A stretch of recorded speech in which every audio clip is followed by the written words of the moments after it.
Hi friends, I'm here today for another video in the series 30 reviews in 30 days question mark, because I don't think I'm going to make my goal, but we're still pressing forward to see just how far we can get. So we're here today to review Apeirogon by Colum McCann.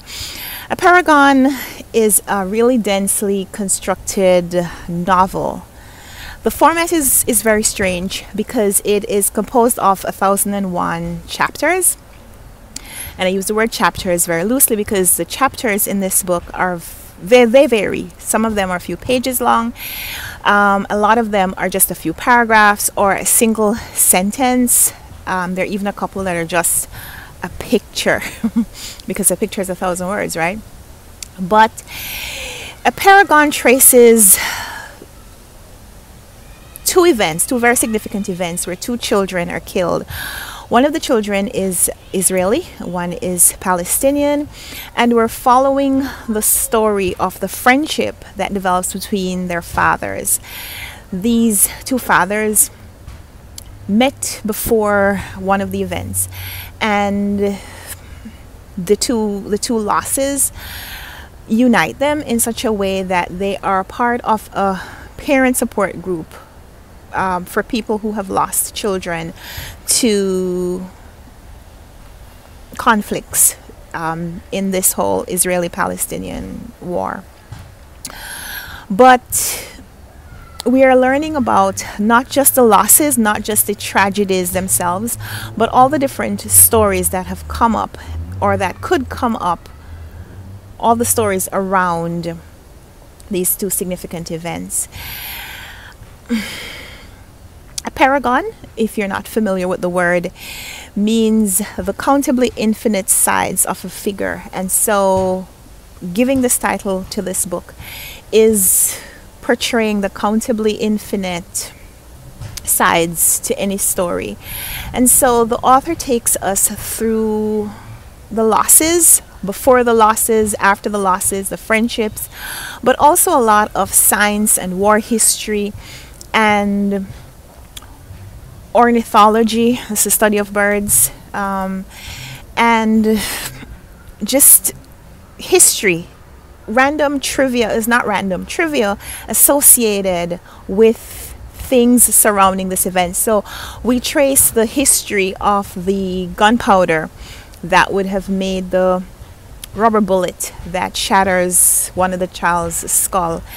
And we learn about other uses for the saltpeter that makes up gunpowder. And we learn about the birds that are carrier pigeons and the messages that they carry and the messages of hope and all the other kinds of messages. But we also learn about how birds are used and how birds are studied in war. How birds are studied in order to further war crime, but also how birds themselves are used for various means.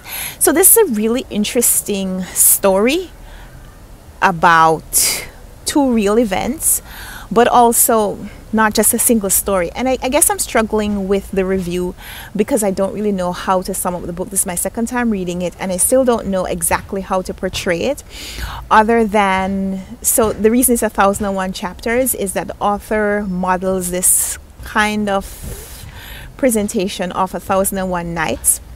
And so he explores Jewish history and Arab history and recounts so many events. And so, like I said, this is a really interesting story, and you will learn, if you read this book, you will learn a lot about politics, the political history that surrounds the whole Israel-Palestinian conflict, and I don't know how else to call it other than that. But you will also learn a lot of other facts, a lot of other trivia that if you're a person who goes down rabbit holes every time you come across an interesting fact, if every time you see something like that, you want to put the book down and go to Wikipedia and trace that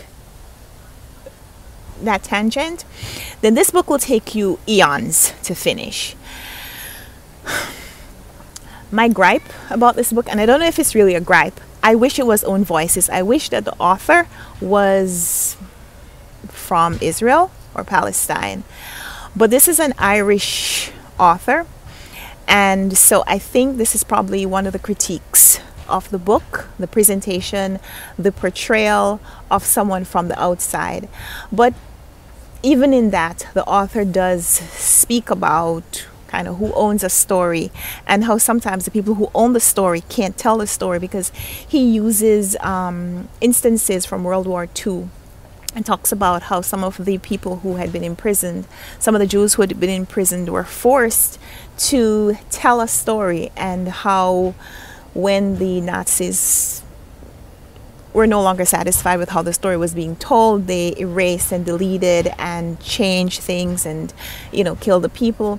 So sometimes I think the story has to come from outside. So that might not really be a fair critique to say that someone from the outside should have written the story. Someone from the inside should have written the story. But this is a really interesting story. This is a really interesting novel, and so I'm going to recommend that you read it if you haven't already. It was nominated for the Booker Prize.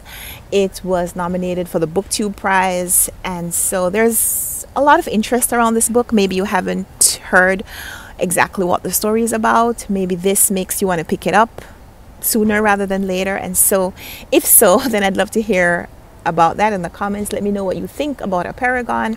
If you've already read it, let's chat down there. Give me a thumbs up if you like this video. Subscribe if you want to see more. Let's chat in the comments.